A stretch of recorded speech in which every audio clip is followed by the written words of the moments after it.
Olá a todos! Estamos de volta com mais perguntas bíblicas e temos algumas muito boas para hoje. Sempre bom. Sim, vamos nessa. Ok, a primeira pergunta é de uma pessoa chamada SQ que disse: Bom dia, Pastor Paul.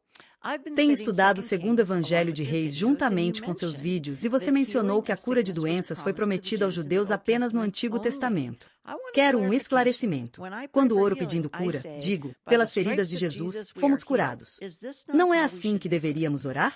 Bem, na verdade, há duas coisas acontecendo nessa questão. Em primeiro lugar, eu não disse exatamente que a cura das doenças foi prometida apenas aos judeus.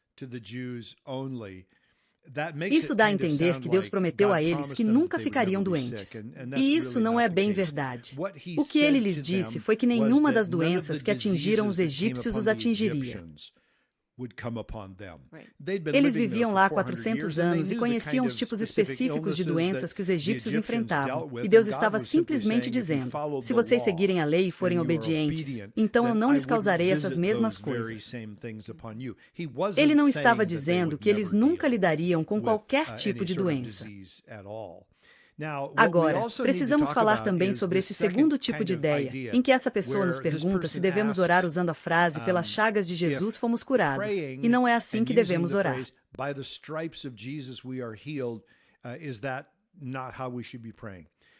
Primeiramente, você precisa entender que a declaração pelas suas feridas ou pelas suas chagas, como algumas traduções modernas dizem, fomos curados, aparece duas vezes na Bíblia. Aparece no Antigo Testamento e no Novo Testamento. Em ambos os casos em que aparece, está se referindo à cura espiritual. Não se trata de cura física. Então, quando alguém usa o termo ferimentos para cura física, o que essa pessoa está dizendo é que, quando Jesus sofreu na cruz, ele sofreu para que pudéssemos receber a cura física.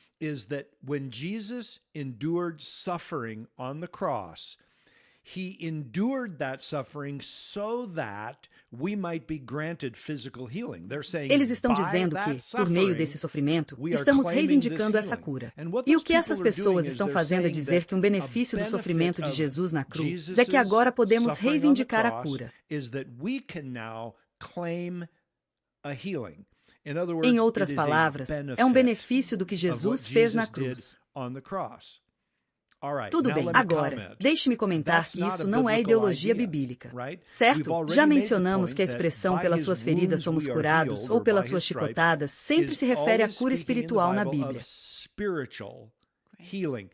Em outras palavras, a relação entre Deus e o homem foi restaurada.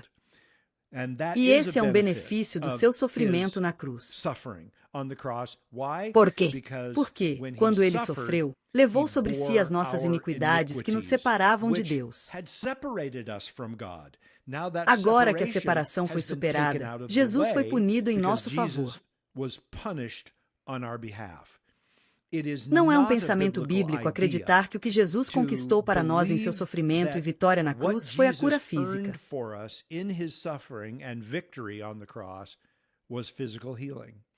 Não há nada na Bíblia que diga isso.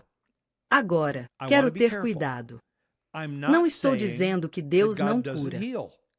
Correto. Deus faz isso, sabe, como nos é dito no Novo Testamento, para orarmos pelas pessoas. Tiago diz especificamente: se alguém dentre vós estiver doente, chame os presbíteros, os pastores, os líderes da igreja local. Deixe que o homem unja aquela pessoa com óleo e faça a oração da fé sobre esse indivíduo. E a cura pode acontecer, e acontece. O que estou dizendo é que, na aliança que Jesus estabeleceu para nós, a qual chamamos de Nova Aliança, a cura não é garantida. Estou dizendo isso, ok? A cura não é garantida. Eu não me importo com o que te disseram. Não é garantia. E pelas suas feridas fomos curados é uma referência à cura espiritual que recebemos através do sacrifício de Jesus em nosso favor.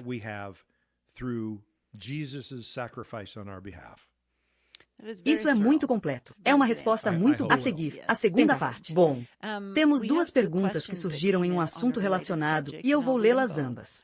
Ok, uma delas é da Amy. Você pode falar sobre sonhos proféticos e o significado dos sonhos no próximo vídeo, por favor? E então a Mina disse: você poderia falar sobre sonhos e como interpretar o significado dos sonhos, ou por que as pessoas têm sonhos e se eles vêm de Deus ou não. Sabe, é meio engraçado. Na verdade, recebo muitas perguntas das pessoas sobre o assunto dos sonhos e eu respondo a elas, e farei o mesmo com elas. Acho que precisamos ter muito cuidado com sonhos, e principalmente com a tentativa de interpretá-los, porque isso se torna um processo de auto-interpretação potencialmente perigoso, e as pessoas tendem a fazer isso.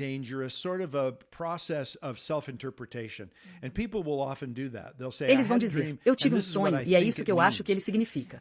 Bem, você sabe que isso pode ser muito perigoso.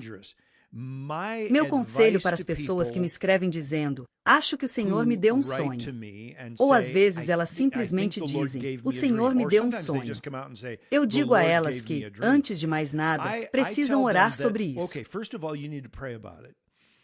Você precisa orar e precisa pedir ao Senhor para confirmar se esse é realmente um sonho que Ele lhe deu. E em segundo lugar, você precisa orar pela interpretação dele. Sua interpretação não importa. Minha interpretação não importa. Sabe, ao longo dos anos, algumas pessoas me escreveram contando seus sonhos e depois perguntando: Pastor Paul, o que isso significa? Não consigo descrever o quão perigoso isso é. Eu poderia facilmente tirar vantagem das pessoas. Eu não. Mas eu digo a eles: não sei o que seu sonho significa. Obviamente, você também não. Só existe uma pessoa que faz isso. Se de fato foi um sonho do Senhor, e esse é o próprio Senhor. Tenta. Então fale com ele. Se não obtiver resposta, desista. Certo, porque provavelmente foi apenas um sonho seu. Nós como seres humanos, podemos ter sonhos muito complexos e até mesmo espiritualmente dinâmicos, que parecem estar dizendo alguma coisa. E eu acho que as pessoas realmente querem que seus sonhos signifiquem algo. Claro, a gente fala muito sobre nossos sonhos. Sim, nós fazemos. E nós conversamos sobre o quão estranhos eles são. Mas também já tivemos sonhos proféticos em nossas vidas. Eu já fiz isso. Eu acredito. Tenta. E foi meio que uma diretriz, mas eu não precisei ficar me perguntando o que significava porque vi tudo se desenrolar, certo, nas semanas seguintes. Na verdade, nos dias seguintes ao sonho, não fiquei pensando nisso. Não acredito que Deus dê sonhos para que fiquemos sentados nos perguntando por anos o que eles possam significar. Acho que se Deus vai dar um sonho, é porque quer comunicar algo, certo? E se Ele quiser comunicar isso, Ele quer que você entenda que é Ele quem está comunicando. E eu não acho que o Senhor nos dê sonhos apenas para que possamos ficar sentados pensando: nossa, será que isso veio de Deus? O que você acha que esse sonho significa? Eu recomendo fortemente que as pessoas não perguntem aos outros o que eles acham que o seu sonho significa. Você está implorando por perigo, pois você sabe disso.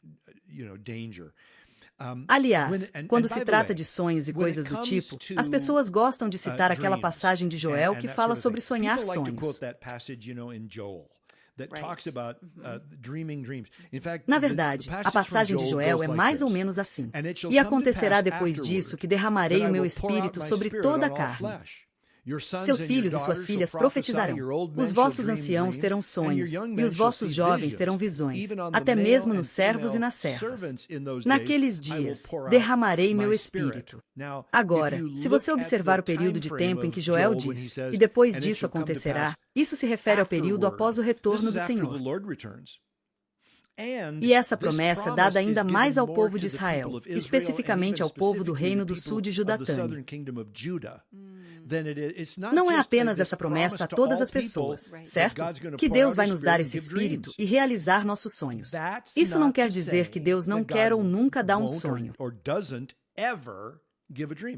Não estou dizendo isso. Então ninguém diz: bem, o pastor Paul acha que Deus não dá sonhos. Eu não estou dizendo isso. Estou dizendo que você precisa ter muito cuidado. Eu encorajaria as pessoas a, caso tenham um sonho que considerem significativo, anotá-lo. Sim, era exatamente isso que eu ia dizer. Ore sobre isso. Peça ao Senhor para confirmar. Escute, se Ele lhe deu uma mensagem que quer que você saiba, Ele confirmará para você e depois você lhe pedirá a interpretação. E não faça nenhuma outra tarefa para nenhum ser humano. Isso é pedir para ter problemas. Sim, concordo. Tenta. Ok, nossa próxima pergunta é: será possível que João Batista tenha enviado seus discípulos para perguntar a Jesus se ele era aquele que eles esperavam, para que a fé dos discípulos fosse fortalecida ou para que eles crescem? Parece que, pela maneira como João viveu sua vida pela fé, ele certamente saberia que seu primo Jesus era o Messias. Sabe, essa é uma pergunta interessante justamente porque é feita do ponto de vista de: eu simplesmente não consigo entender por que John teria um momento de dúvida. E já abordamos isso em uma sessão de perguntas e respostas anterior. E é difícil para as pessoas acreditarem. Sabe, John era um personagem dinâmico. Ele era um homem guiado pelo Senhor. Ele era um homem que recebeu muitos sinais. Sabe, o Senhor lhe deu um sinal. Aquele sobre quem o Espírito Santo vem e permanece é ele. E João foi quem disse: eis o Cordeiro de Deus, que tira o pecado do mundo. E em mais de uma ocasião, quando estava preso por Herodes, entrou num período de dúvida.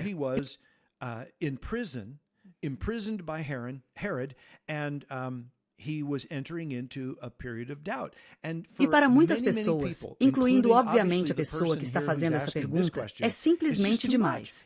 É como se alguém que tinha essa dinâmica realmente pudesse entrar em um momento de dúvida. E vou lhe dizer agora mesmo, assim como uma pessoa é usada pelo Senhor como ungido, como alguém pode ser usado pelo Senhor, como alguém possivelmente poderia ser, você ainda pode, sob as circunstâncias certas, entrar em um período de dúvida. You can still, under the right circumstances, enter into a period of doubt. E deixe-me dizer uma coisa, a prisão pode trazer isso. Claro, sabe, foi um período de grandes trevas e muitos personagens bíblicos lidaram com dúvidas de tempos em tempos.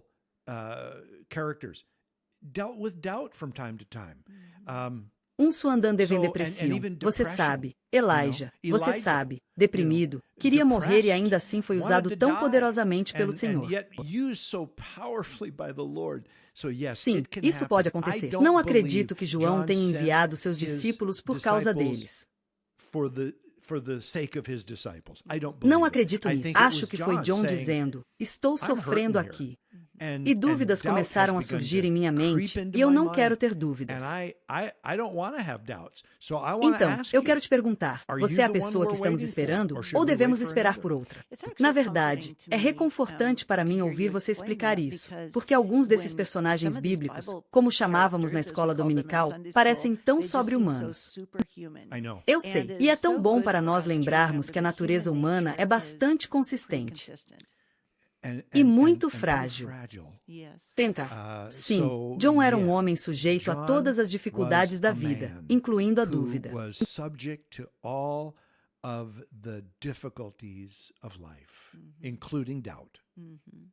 Tenta. Ok. Nossa próxima pergunta é: então, qual é a diferença entre orar e orar no Espírito? E como posso saber ou ter certeza de que estou orando no Espírito? A referência à oração no Espírito, antes de tudo, é encontrada em Efésios 6, em alguns versículos. Funciona assim. É aqui que o apóstolo Paulo está falando sobre toda a glória de Deus. E ele diz: tomem também o capacete da salvação e a espada do Espírito, que é a palavra de Deus, orando em todo o tempo no Espírito, com toda oração e súplica. Assim, Paulo está falando sobre orar em sintonia com o Espírito Santo.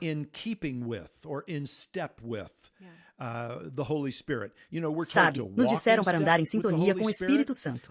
Fomos instruídos a orar em sintonia com o Espírito Santo. E orar, sabe, no Espírito, refere-se exatamente a isso. Agora, a pergunta que está sendo feita aqui é: como posso saber ou ter certeza de que estou orando no Espírito? Essa é uma boa pergunta, mas é algo que se aprende, uma situação em que você vem ao Senhor e diz: Senhor, eu quero ser sobrecarregado com as coisas que te sobrecarregam e quero orar sobre as coisas pelas quais tu queres que eu ore. E até mesmo as coisas pelas quais quero orar como você gostaria que eu orasse. E é aprender a ser sensível à voz do Espírito e à direção do Espírito. Não é uma coisa fácil de fazer. É uma coisa difícil de fazer. É algo muito desafiador porque temos todas essas vozes, sabe? Nossas próprias vozes, nossas próprias inclinações e nossos próprios desejos que guerreiam contra a voz do Espírito. E assim temos que aprender a aquietar nosso coração diante do Senhor. E nós temos que aprender a ouvir. E orar no Espírito é algo muito desafiador e difícil de se fazer. Sabe, a oração em geral é difícil. Sabe, eu me lembro de uma passagem em que o apóstolo Paulo escreveu, e agora estou esquecendo para quem ele escreveu, se foi para os Colossenses ou algo assim, mas ele falou sobre alguém que está sempre intercedendo em oração por você. Sim, acho que é isso mesmo, acho que é Colossenses. E sabe, eu adoro esse versículo porque ele me lembra que a oração é como uma luta. Não é fácil, é fragmentado, e orar no Espírito pode ser ainda mais difícil. Agora, antes de prosseguirmos, quero diferenciar entre orar no Espírito e orar com o meu Espírito. Paulo também faz essa referência. Está em 1 Coríntios 14, onde ele diz, porque se eu orar em língua, que é uma linguagem sobrenatural que eu nunca aprendi antes. Ele diz, meu espírito ora, mas minha mente é infrutífera. Então, o que devo fazer? E é aqui que ele diz, orarei com meu espírito, mas também orarei com minha mente. Em outras palavras, orarei com meu intelecto e, às vezes, orarei sobrenaturalmente com meu espírito. Isso é diferente de orar no Espírito. Orar no Espírito é simplesmente usar minhas palavras, mas seguir a sua orientação. Bom, e eu fico me perguntando a qual deles essa pessoa se referia. Você sabe, eles disseram, orando no Espírito. Então, vou presumir que é isso que eles... Vamos aceitar isso. Estamos nos referindo a... Tudo bem, Jason diz, eu ouvi sua aula recente sobre o capítulo 25 de Mateus, na qual você explica a parábola dos talentos. Sim, como recompensa para os salvos em Cristo, não sobre salvação. Mas o aviso no verso 30 é tão sinistro e tão impactante que força a pessoa a parar e refletir. Tentar.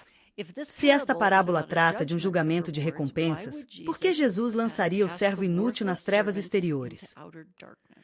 Em outras palavras, o que jasoniskindoskingistas? O que o pior e mais inútil servo está fazendo ali?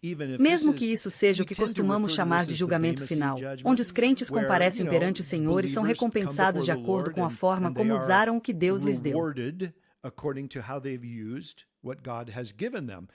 Chamamos isso de julgamento do assento do marido. É um julgamento de recompensas. E ainda assim, na parábola que Jesus contou em Mateus 25, temos essa entrega de recompensas, e de repente, há essa ruptura, onde esse servo inútil é confrontado, expulso e, sabe, a varrição e ranger de dentes. E as pessoas ficam tipo, ok, isso simplesmente não faz nenhum sentido. Bem, eu não acredito que o que Jesus está fazendo em Mateus 25 seja relatar um evento. Acho que ele está simplesmente fazendo uma afirmação simples, o que é uma parábola que costuma acontecer. Eles apenas fazem observações simples. E o ponto principal é que suas obras, em última análise, determinarão se você é merecedor ou condenado, dependendo de estar ou não em Cristo. E essa é a mensagem simples. Então não está prevendo nenhum evento, certo? É apenas uma premonição que se faça uma declaração afirmando que recompensas ou condenações não serão dadas ao mesmo tempo. Eles vão chegar a conclusões diferentes, mas ambos serão resolvidos no seu próprio tempo e coisas do gênero.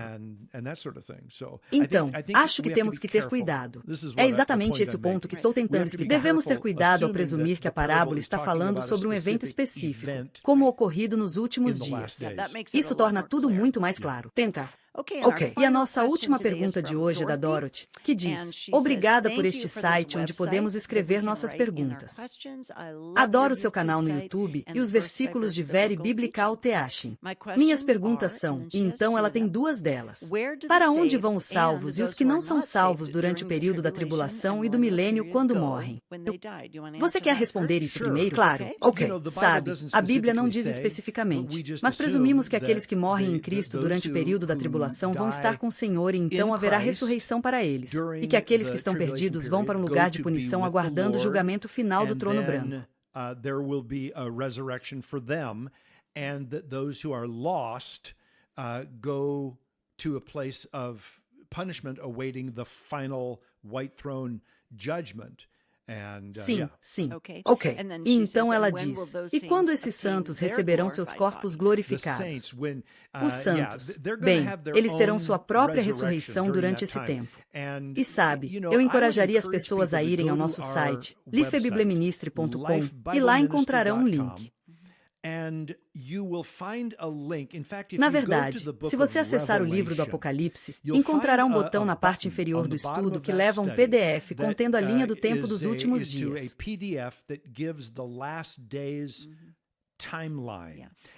E acho que seria muito útil para Dorothy e para outras pessoas verem quando essas coisas acontecem em relação a outras coisas. Sou um CH em gotolifebibleministmusical.com/revelação. Não coloque um som tendoriou, você vai receber um código de erro, certo? E, novamente, role até o final da página e você verá o botão que diz linha do tempo dos últimos dias e verá quando todas essas coisas aconteceram. Eu tenho isso impresso e dobrado em 3 partes dentro da minha Bíblia.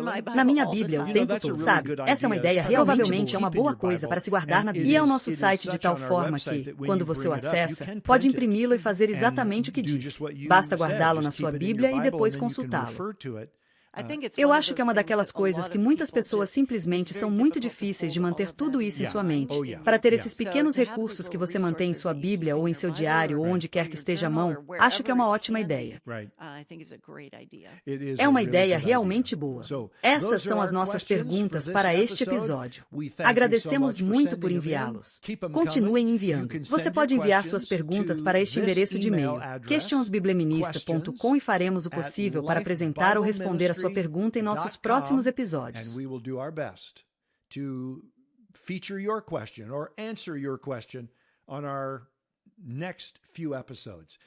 Muito obrigado e nos vemos na próxima semana. Que Deus te abençoe.